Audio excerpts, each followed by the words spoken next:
বাগদাদে একজন মুয়াদ্দিন ছিলেন যাকে সকলে চিনত এক নামে সালেহ আল মুয়াদ্দিন নামে।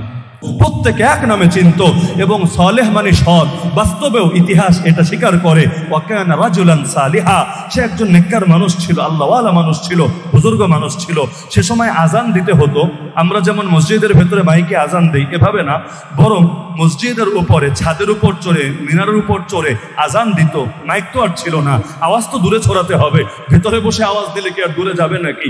মিনারটা দেখেন না অনেক উঁচু থাকে, মিনারে উঠে জোরে জোরে যদি আওয়াজ দেয়, আবার হাইয়া আলাস সালাহ বলার সময় ডান দিকে মাথা ঘোরাতে হয়, হাইয়া আলাল ফালাহ বলার সময় বাম দিকে মাথা ঘোরাতে হয়, সব দিকে যত সম্ভব অনেক দূরে দূরে আওয়াজটা পৌঁছে যায়। আর মুয়াজ্জিন নির্বাচন করাই হয় এমন লোককে যার গলার আওয়াজটা সাধারণত উঁচু থাকে, যে কারণে আল্লাহ নবী ও বেলাল রাদিয়াল্লাহু আনহুকে মুয়াজ্জিন বানিয়ে দিয়েছে। তো তিনি ডেইলি মিনারায় উঠতেন, আজান দিতেন। এই জামানে আমরা মসজিদের ভেতর যে আজান দিই এটা নিয়ে উলামায়ে কেরাম লেখেন, যদিও আগের কারণটা এখন বিদ্যমান নাই যে এখন ভেতর থেকে দিলে বাইরে শুনবে না এমন না, তবে সালাফে সালেহিনের অনুসরণে উত্তম এটাই, মাইকটাও মসজিদের ভেতরের অংশে না রেখে যত সম্ভব বাইরের অংশে স্থাপন করা। আমরা অনেক মসজিদে দেখেছি মাইক থাকে মুয়াজ্জিন সাহেবের রুমের মধ্যে, তিনি সেখানে বসেই আজান দেন এবং তার সেই অংশটা মসজিদের অংশ না, মসজিদের সঙ্গে লাগোয়া, মসজিদ থেকে ঢোকা যায় মসজিদের সঙ্গে লাগোয়া। এতে করে সালাফে সালেহিনের আদর্শ অনুসরণ হয়। মারকাজুদ দাওয়া থেকেও দেখেছি এই ফতোয়াই তারা দিয়েছে। তো যেটা বলছিলাম, তো তিনি ডেইলি মিনারায় উঠে আজান দিতেন। একদিন আজান দিতে উঠেছেন, মসজিদের লাগোয়া ঘরটা ছিল একটা খ্রিস্টানের ঘর।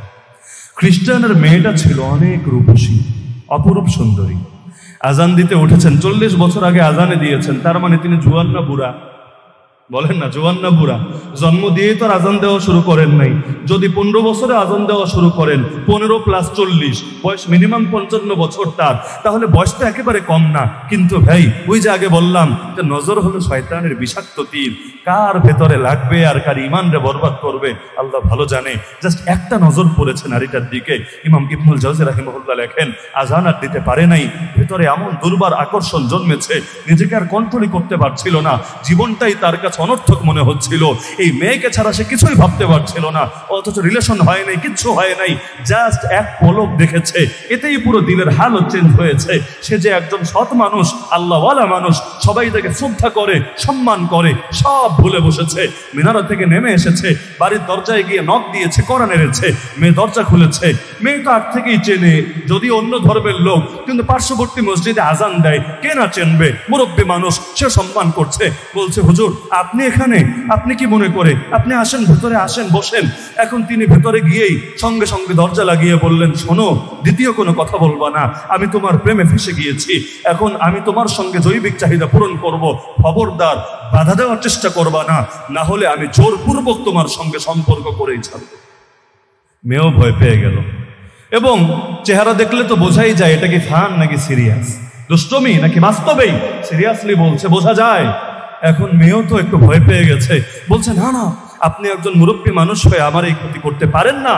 তিনি বললেন, শোনো, অপশন দুটো, যদি তুমি আমার সঙ্গে সম্পর্ক করতে, বিছানায় যেতে এখন রাজি না হও, আমি তোমাকে জানে মেরে ফেলবো, হয়তো মৃত্যুকে কবুল করো, না হলে বিছানাকে কবুল করো। মেয়ে তো চিন্তায় পড়ে গেছে। এখন ভাবলো কৌশলে বাঁচতে হবে, শক্তিতে সে পারবে না একজন পুরুষের সাথে, সে একজন যুবতী মেয়ে মাত্র। সে বলল, হুজুর তাহলে একটা আবদার রাখেন আমার, আপনি এক ধর্মের লোক, আমি আরেক ধর্মের লোক, এখন যদি আপনি আমার সঙ্গে সম্পর্ক করেন, আমার শুধু চরিত্র যাবে না, আমার তো ধর্মও যাবে, জিনিসটা আমার জন্য সারা জীবন একটা দাগ হয়ে থাকবে। একটা কাজ করেন, আপনি খ্রিস্টান হয়ে যান, আপনার ধর্ম ত্যাগ করেন, তাহলে আমি বাকি সারা জীবন আপনার স্ত্রী হিসাবে কাটিয়ে দিব, আপনাকে আমার বৈধ স্বামী মেনে নেব, তখন একদিন জোরাজোরি করা লাগবে না, সারা জীবন আমাকে আপনার খাদেম হিসাবে পাবেন। সালেহ আল মুয়াদ্দিন 40 বছর যাবত আজান দিল, কিন্তু অন্তর যে কখন কোন দিকে চলে যায়। ইন্নাল কুলুবা বাইনা ইসবাইনি মিন আসাবির রহমান ইউকাল্লিবুহা কাইফা ইয়াশা, হাদিসে আছে সব অন্তর আল্লাহর 2 আঙ্গুলের মাঝে, আল্লাহ যখন চান যেভাবে চান উল্টে দেন, পরিবর্তন করেন। এ কারণে সবচাইতে দামি দোয়া কি জানেন? নিয়মিত পড়বেন, সকলে পড়বেন, রব্বানা লা তুযিগ কুলুবানা বা'দা ইয হাদাইতানা ওয়া হাব লানা মিন লাদুনকা রাহমা ইন্নাকা আনতাল ওয়াহ্হাব।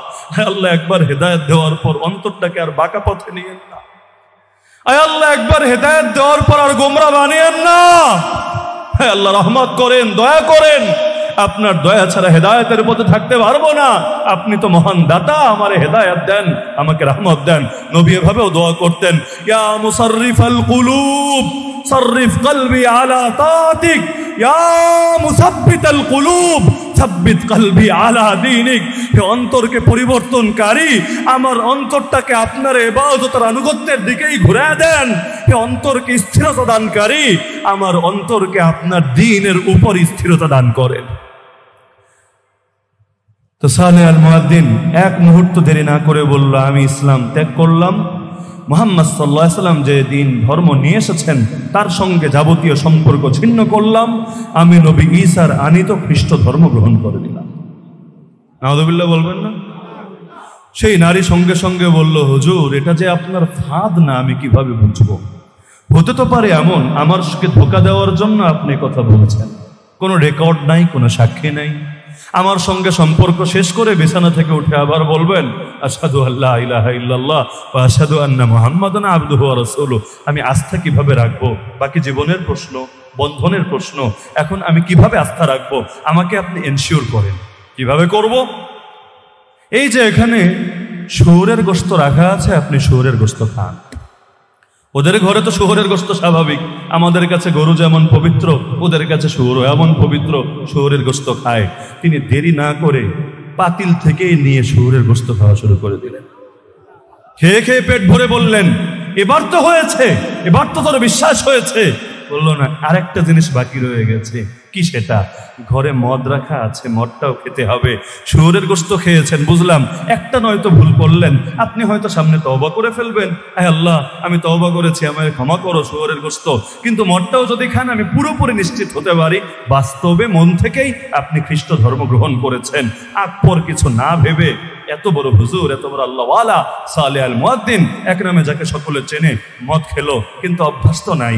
হঠাৎ মদ খেলে কি হয় সকলেই তো বোঝেন, মাতলামি চলে আসলো, শরীরের উপর কন্ট্রোল রাখতে পারছে না, একবার এদিকে যায়, একবার ওদিকে যায়। মেয়েটারে এবার জোর করে ধরতে গেল, মেয়ে দেরি না করে ভেতরের রুমে ঢুকে সিটকিনি লাগিয়ে দিল। এবার তো দরজা বাইরাচ্ছে, খোল খোল, না হলে আমি ভেঙে ঢুকবো, তোরে কিন্তু জানে মেরে ফেলবো। মাতালের মতো বলে যাচ্ছে আর বলে যাচ্ছে। মেয়ে বলছে, শোনেন, কথা তো আগে দিয়েছি আমি আপনার বউ হব, এখনো কথা আমি উঠাই নাই, কিন্তু বউ হওয়ার জন্য তো বিয়ে হওয়া লাগবে আগে। এখন যদি আমার সঙ্গে এখনই শুয়ে পড়েন, বিয়ে কিভাবে হবে? আমার বাবা বাইরে গিয়েছেন, বাবা আসছেন, একটু পরেই আসবেন তিনি। আপনি আপাতত ছাদে গিয়ে ওয়েট করতে থাকেন, বাবা আসলে আমি বাবাকে সব খুলে বলবো। তারপর যেহেতু আপনি আমার ধর্মেরই লোক, এখন বিয়েতে আর কোনো বাধা নাই, আনুষ্ঠানিকভাবে বিয়ে হবে, বাকি সারা জীবন আমি আপনার সেবিকা হয়ে থাকবো। মেয়ে বাস্তবে ভাবেই নাই যে সে এত কিছু করতে পারে, নিজেকে এতটা নিচে নামিয়ে আনতে পারে। যখন দেখেছে সব করেই ফেলেছে, এতগুলো ছিল নিজেকে বাঁচানোর কৌশল, তার ধারণা ছিল আরে এগুলো কি আর হুজুর মানুষ করবে, সে মনে হয় চলে যাবে। যখন দেখলো তীর সবগুলো শেষ, তুলিরে আর কোনো তীর বাকি নাই, এখন লাস্টে এই চিন্তাটাই সে করলো। এখন সেই জামানায় ছাদে ওঠার জন্য এখনকার মতো তার আপডেট সিস্টেম নেই, সিঁড়ি আছে বা লিফট আছে, সুন্দর মতো ছাদে গিয়ে নেমেছে। সেই জামানায় যে সিস্টেম ছিল সেভাবে গিয়ে ছাদে চড়েছে। কিন্তু আগের ছাদ তো আর এখনের ছাদের মতো মসৃণ না, টিনের বাসা হলে চিন্তা করেন ছাদটা কেমন। তো এখন ছাদে যখন উঠেছে, একদিকে তো মাতাল, তার মানে শরীরের উপর কিন্তু কন্ট্রোল নাই, ছাদেই মাথা ঘোরাতে ঘোরাতে ঘোরাতে পড়ে সেখানেই ইন্তেকাল করেছে। বাপ বাড়িতে এসেছে, মহিলা তো ভেতরে দরজা লাগিয়ে বসে আছে, বাইরে কি হচ্ছে সে তো আর জানে না। বাপ তো বাইরে হুজুরের লাশ দেখে পেরেছে না, আল্লাহ কেমনে মরলো, এই জায়গায় মরলো, তাও আমি খ্রিস্টান মানুষ আমার বাড়ির সামনে, লোকে যে কি করবে আল্লাহ ভালো জানে।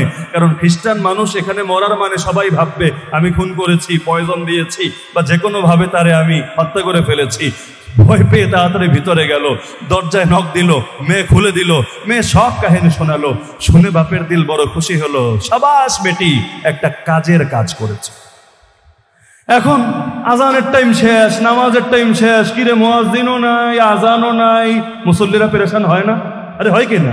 ফজরের সময় মুরব্বীরা এসে অনেক সময় মুয়াজ্জিন সাহেবরে ডেকে উঠায় না, কিরে মুয়াজ্জিন সাহেব নামাজের টাইম হয়ে যাচ্ছে, ওঠেন ওঠেন, জলদি ওঠেন, আজান দেন। তো সেখানেও তেমন সবাই এসেছে, কিরে হুজুর কই, হুজুর তো দেখি না, পেরেশান। এখন মরার খবর কি আর গোপন থাকে নাকি? সবার জানাজানি হলো, লাশ তো সেখানে, সবাই দেখতে গেল।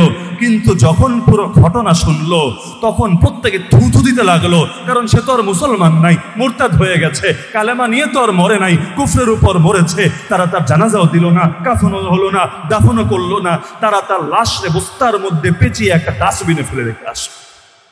কি সম্মানের জীবন থেকে কি নিকৃষ্ট জীবনে চলে আসলো, জাস্ট একটা গুনাহের কারণে, দৃষ্টির গুনাহ। ভয় করেন, আল্লাহকে ভয় করেন, আল্লাহকে ভয় করেন। চোখের ব্যাপারে, চোখের প্রতি দৃষ্টির ব্যাপারে জিজ্ঞাসিত হবেন রবের আদালতে।